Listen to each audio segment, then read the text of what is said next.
নমস্কার সুধী ভক্তগণ, আমি দেবজিৎ দে। আমি আমার নতুন তৃতীয় ভিডিও নিয়ে চলে এসেছি। তৃতীয় ভিডিওটা হবে আজকে বুধবার, গণপতি দেবের দিন। গণপতি দেবের কীভাবে সৃষ্টি হয়েছিল সেটাই আমি আলোচনা করতে চলেছি। প্রথমে আমি আমার পিতামাতার আশীর্বাদ আর রাম ঠাকুরকে প্রণাম করে, আমি আমার গুরুদেব রাম ঠাকুরকে প্রণাম করে আমি আমার এই ভিডিও শুরু করতে চলেছি।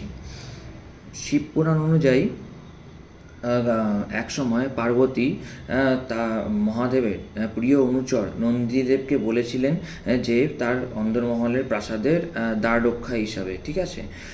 তখন তখন মহাদেব এসে সেখানে উপস্থিত হন। সেই জন্য মহাদেবকে তিনি আসতে দিতে বাধ্য হন। যে তারপরে পার্বতী নন্দীদেবের উপরে ক্রুদ্ধ হন। তখন নন্দী দেবী পার্বতীকে বলেন যে একই আমার মহাদেব প্রভু, তার উপর আমি কীভাবে আমি তাকে আসতে না দিই, কী করব, তাহলে মাতা আপনি আমাকে বলে দিন। তখন একদিন পার্বতী সমগ্র সখীরা মিলে, সখীদের মধ্যে পার্বতীর দুইজন ছিলেন, জয়া এবং বিজয়া। তারা মিলে একদিন ঠিক করলেন যে একজনকে তৈরি করতে হবে, যে যাকে তিনি সমস্ত কিছু যা আদেশ করবেন তাই সমস্ত কিছু মাথা পেতে শুনবে, এমনকি তিনি যা বলবেন তাই আদেশ পালন করবে। সেই জন্য একদিন, তাছাড়া তো পার্বতী চন্দন আর হলুদ দিয়ে রূপচর্চা করতেন। একদিন কি করলেন, পার্বতী যখন চন্দন আর হলুদ মাখছিলেন, সেই শরীর থেকে চন্দন আর হলুদ দিয়ে একজন বালকের সৃষ্টি করলেন এবং তার মধ্যে প্রাণদানও দিলেন। সেখানে তারপর তিনি আদেশ করলেন সেই বালককে যে এই অন্দরমহলের প্রাসাদের বাইরে দ্বার রক্ষা হিসাবে তিনি তাকে নিযুক্ত করেছেন, যেন প্রাসাদের ভিতরে না ঢুকতে পারে। সেই জন্য এমনকি পার্বতী তার শক্তিদণ্ড দিয়েছিলেন সেই বালকের হাতে। সেই বালকের নাম দিয়েছিলেন বিনায়ক।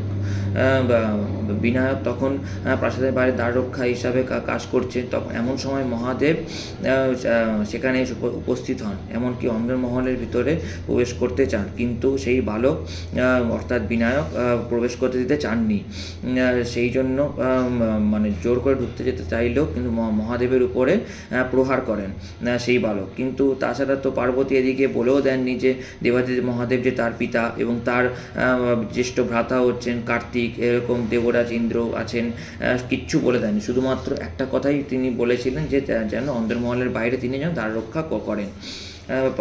তারপরে সে মহাদেবকে প্রহার করার ফলে তার সমস্ত গণেরা ক্ষেপে ওঠেন এবং তার উপরে প্রহার করতে বাধ্য হন। তখন মহাদেব বলেন যে হ্যাঁ, অবশ্যই তাকে শিক্ষা দিতে, সেই বালককে অবশ্যই শিক্ষা দিতে হবে। সেই জন্য সমস্ত নন্দী ভৃঙ্গি সমস্ত গণেরা মিলে বালককে প্রহার করতে যান। তখনই বালক তাদেরকে ঘায়েল করে চলে যান, এমনকি ঘায়েল করেন, আর তারপরেই তারা পালিয়ে যায়, ঠিক আছে। আর এরপরে কি হয়, তখন মহাদেবের কাছে নারায়ণ, তারপরে ব্রহ্মা আর দেবরাজ ইন্দ্র এসে উপস্থিত হন। তখন কীভাবে এই সমস্যার সমাধান হবে সেই উপায় নিয়ে তখন ব্রাহ্মণের ছদ্মবেশে কতজন সন্ন্যাসীদের নিয়ে এসে এখানে উপস্থিত হন। কিন্তু তাদেরকেও সেই বালক অর্থাৎ বিনায়ক প্রহার করে তাদেরকেও তাড়িয়ে দেন। অবশেষে নারায়ণ আর কী করবে, নারায়ণ তখন মহাদেব মিলে কিছু আলোচনা করছিলেন। তখন মহাদেব যখন এইসব কথা শুনে তার গণেদের উপর প্রহার এবং এমনকি প্রজাপতি ব্রহ্মা যিনি সৃষ্টিকর্তা তাকেও মেরে ঘায়েল করে, তখন পুরোপুরি এখন মহাদেব প্রচণ্ড পরিমাণে রেগে যান। তখন প্রথমে আবার সুযোগ দিয়েছিলেন মহাদেব সেই বালককে, যেন তিনি পথ আগলে না দাঁড়িয়ে থাকেন, আমাকে যেন ঢুকতে দেওয়া হয়, অর্থাৎ দেবাদিদেব মহাদেবকে যেন ঢুকতে দেওয়া হয়। তাও তিনি শোনেননি। তখন মহাদেব ত্রিশূল দিয়ে প্রহার করতে বাধ্য হয়। তখন ত্রিশূল দিয়ে প্রহার করার ফলে তখন গণেশের শীষ অর্থাৎ বিনায়কের শীষ পুরো কেটে যায় এবং এই খবর তখন পার্বতীর কাছে গিয়ে পৌঁছায়। তখন পার্বতী প্রচুর পরিমাণে রেগে যান এবং সহস্র রূপ ধারণ করেন এবং তিনি বলেন যে আমি দেবলোক পুরো ধ্বংস করে দেবো, আমি সৃষ্টি ধ্বংস করে দেবো, সমস্ত কিছু পার্বতী বলেন। এর ফলে কী হলো, দেবলোক ধ্বংস হতে শুরু করলো। তখন কী করবে, তখন ব্রহ্মা, বিষ্ণু আর দেবরাজ ইন্দ্র তখন পার্বতীর কাছে ক্ষমা প্রার্থনা করেন। তখন মহাদেব সেখানে এসে উপস্থিত হন। মহাদেব বলেন যে যাও তোমরা উত্তরের দিকে যাও। মানে ভগবান মানে মহাদেব কাদেরকে বলেন, মহাদেব তার গণেদেরকে বলেন, তার সাথে দেবরাজ ইন্দ্রকেও বলেছেন যাও তোমরা উত্তরের দিকে যাও।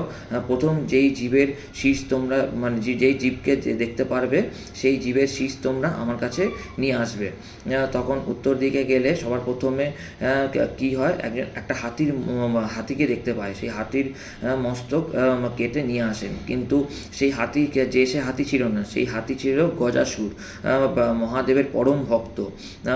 মানে শিবলিঙ্গতে প্রতিদিনই সেই হাতি সুর দিয়ে জল প্রদান করতেন। সেই জন্য মহাদেব তাকে আশীর্বাদ করেছিলেন, তুমি এতটাই আমাকে ভক্তি করো, শ্রদ্ধা করো,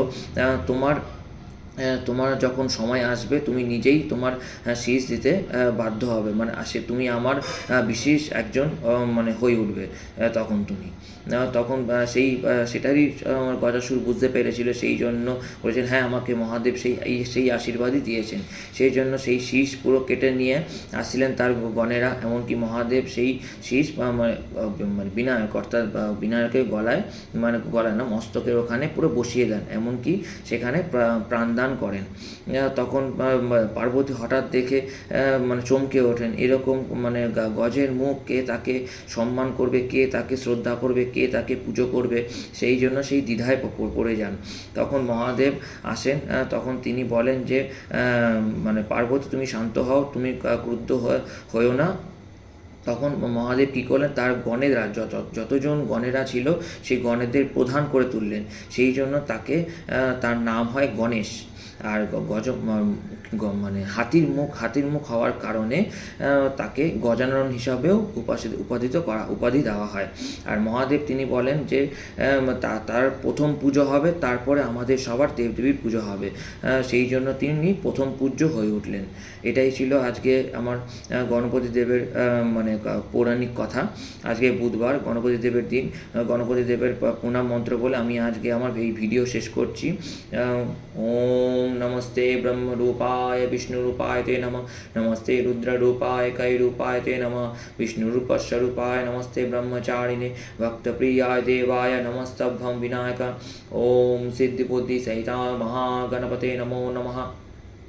এবার গণেশ মন্ত্র হচ্ছে ওম বক্রতুণ্ড মহাকায় সূর্যকোটি সমপ্রভ নির্বিঘ্নং কুরু মে দেব সর্বকার্যেষু সর্বদা।